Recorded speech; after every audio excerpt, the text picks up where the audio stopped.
Est-ce que tu es consciente que tes humeurs, ton état émotionnel, va faire réagir, changer ta réalité? C'est ce que je vais te raconter avec un de mes exemples là, et ça a été de manière incroyable comment ça a été rapide. La victimisation est un système de fonctionnement vraiment insidieux pour les personnes qui ont été abusées, maltraitées enfants. Alors insidieux, c'est un jugement, mais parce que même si on a travaillé sur soi, en fait, on revient, on a l'impression de répéter toujours les mêmes choses. Ce qu'on se rend pas compte, c'est que c'est une spirale. C'est pas, on vient pas à la case départ, mais on s'élève un petit peu, on a dépassé euh, nos fonctionnements et on revient de cette manière, mais c'est plus light, mais quand même, on y repasse. Et je te rappelle que la victimisation, c'est le premier chakra, que le premier chakra qui est touché, c'est la base de la sécurité. Et que chaque chakra a des besoins, des croyances, des stratégies, des archétypes. Ici, c'est la victime. Des douleurs à un étage précis et une histoire par rapport à l'enfance ou à sa famille. Alors, je ne te parle pas de toi dans le fait que tu as été victime d'un événement dramatique. Ça, c'est normal que tu te sentes victime. Au contraire, il faut que ce soit reconnu, validé et guéri par toi et par les autres. Non, je te parle du fait d'être dans ce fonctionnement de victimisation qui a été mis en place malgré toi à cause de ces traumas. Alors, ça veut dire quoi? Quand tu es victime, tu penses que tout va s'écrouler, que le ciel va te tomber sur la tête et que la terre ne pourra pas te soutenir, te protéger. Tu te sens complètement impuissante, tu te demandes pourquoi la vie s'acharne sur toi.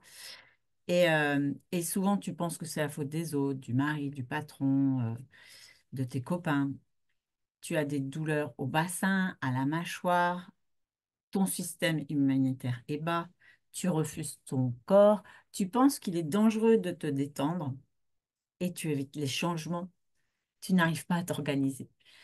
Bon, la liste serait longue, mais oui, franchement, la liste serait longue, mais tu ne coches pas toutes les cases naturellement. Ou peut-être que si, et c'est pas grave. Moi, je vais te raconter. Donc, moi, j'ai été ce genre de victime. Et grâce à des années de thérapie, des formations professionnelles, des outils vraiment que j'ai intégrés, ça va beaucoup mieux. Mais je vais te raconter quand même ce qui m'est arrivé dernièrement, où je me suis retrouvée dans le schéma de victimisation par rapport à un événement. Et tu vas voir que j'ai switché rapidement d'un côté et de l'autre et que ça changeait ce qui se passait dans ma réalité. En fait, il y a 2 semaines, mon chien s'est fait renverser sur le bas-côté de la route où il dormait, allongé, pratiquement en face de chez moi. On a entendu ses cris, ça a été horrible, horrible. On les entend encore avec mon mari. Pendant 3 jours, il a été entre la vie et la mort. On ne savait pas du tout s'il allait s'en sortir. Il avait physiquement, comme ça, d'extérieur, ça allait, mais à l'intérieur, c'était plutôt grave. Et du coup, on a été très mal, on s'est demandé quoi, et au jour où on nous a dit, bah, ça va, ça remonte, l'épanchement, la poche de sang qui s'était formée dans son ventre se résorbait, ses globules rouges remontaient. Donc voilà. Seulement, le conducteur responsable se sentait d'ailleurs responsable et il nous avait dit qu'il partagerait les frais de de la facture du veto. Comme vous pouvez vous en douter, elle était très salée parce que, écho, cathéter, il est resté nuit en observation, etc. Et puis, on était déjà très touchés. Et puis, donc c'est arrivé le vendredi. Le lundi, on apprend qu'il va s'en sortir. Mais le conducteur revient en disant que son assureur ne pensait qu'il n'était pas responsable et que voilà, qu'il n'était pas responsable et qu'il ne voyait pas pourquoi il nous aiderait à payer les frais. Et là, là, j'ai chuté, mais grave. Et là, je me suis dit, oh là là, déjà, il y avait cet événement qui était difficile à dépasser, à accuser le coup. émotionnellement, voilà, ça allait mieux, je remontais. Et là, il me dit ça. Et là, vraiment, j'étais en colère. Alors que jusqu'ici, je ne l'étais pas. Je l'avais même réconforté lui-même au téléphone parce que voyant qu'il était très touché, en disant, voilà, ben, peut-être que tu as à comprendre quelque chose et tout. Et là, là franchement, j'étais dégoûtée. Et du coup, j'étais en mode, voilà, j'étais en mode victime, c'est de sa faute, et en plus, il ne va pas nous aider, et comment on va s'en sortir, et ça ne va pas le faire. Et là, je suis partie en ville. Et là, donc dans ce mood-là, et ça ne m'arrive jamais, donc je me gare et je regarde bien, il n'y avait pas de sigle handicapé sur la place où je me suis mise, mais j'ai vu qu'il y avait une ligne blanche. Bon, je me gare et j'étais à peine sortie, je vois un gendarme qui tourne autour de ma voiture et je lui dis, ben, c'est ma voiture, qu'est-ce qui se passe? Il me dit, c'est un parking handicapé, une place handicapée. Je ne le fais jamais. Et je lui dis, ben, j'ai pas vu le sigle. Il me dit, regardez, il y a un panneau. Et en fait, comme la place était en face d'une vitrine, le panneau était un peu était décalé. Donc je dis, ben, j'ai pas vu. Et je lui dis, vous allez me verbaliser. Il me dit non. Donc je souffle, je peste contre moi. Il repart en voiture avec ses collègues. Et moi, je pestais, mais c'était contre moi. Ça m'arrive jamais et tout. J'étais dégoûtée. Et donc, je change, j'étais soulagée mais dégoûtée. Je change de place et rebelote, ils ont fait un tour, ils sont revenus me voir tous les trois, ils sont descendus de voiture. Et là, oh, ouais, je me suis dit, mince, qu'est-ce que je leur ai dit, mais qu'est-ce que qu'est-ce que j'ai fait de mal encore? Et en fait, c'était un jeune stagiaire gendarme et ses collègues ont dit, bon, ben, c'est bien de ne pas la verbaliser, mais là, tu as été un peu trop rapide, il faut quand même vérifier ses papiers et tout ça. Donc, c'est ce qu'il a fait. Et puis voilà, puis je suis repartie. Mais ça m'a fait un coup. Et là, je suis remontée où je devais aller. Et là, je me suis dit, Hélène, si tu continues à pleurer sur ton sort, là, tu as eu de la chance. Là, tu as eu vraiment l'avertissement, tu as eu de la chance si tu n'as pas verbalisé, sinon tu avais une contravention en plus. Si tu continues à te lamenter sur ton sort, à être fâché contre l'autre, etc., ça va descendre. Donc vite, j'ai remonté. Et puis dans ma tête, je me dis non, mais ça va aller.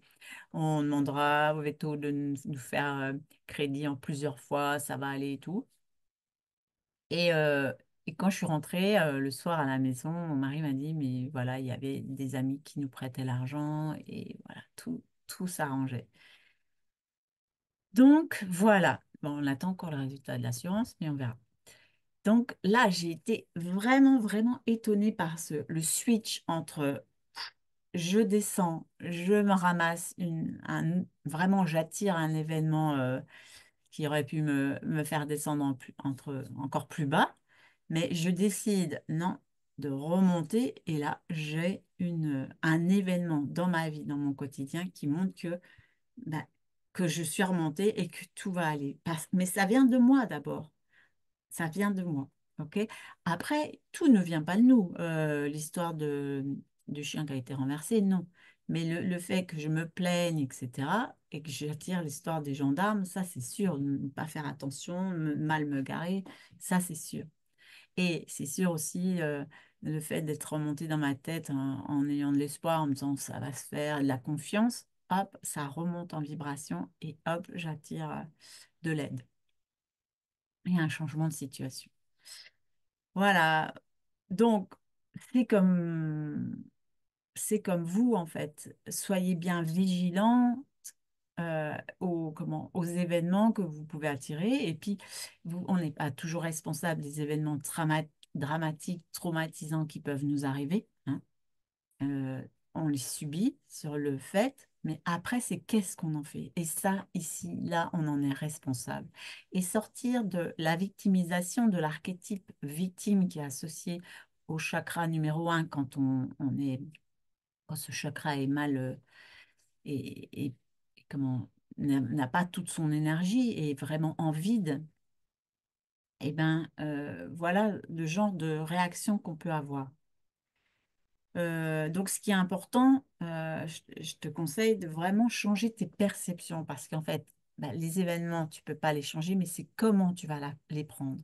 Et ça, la victime l'archétype de la victime du chakra 1, vraiment, elle se sent pas responsable. Quand je vous dis, elle met la faute sur les autres.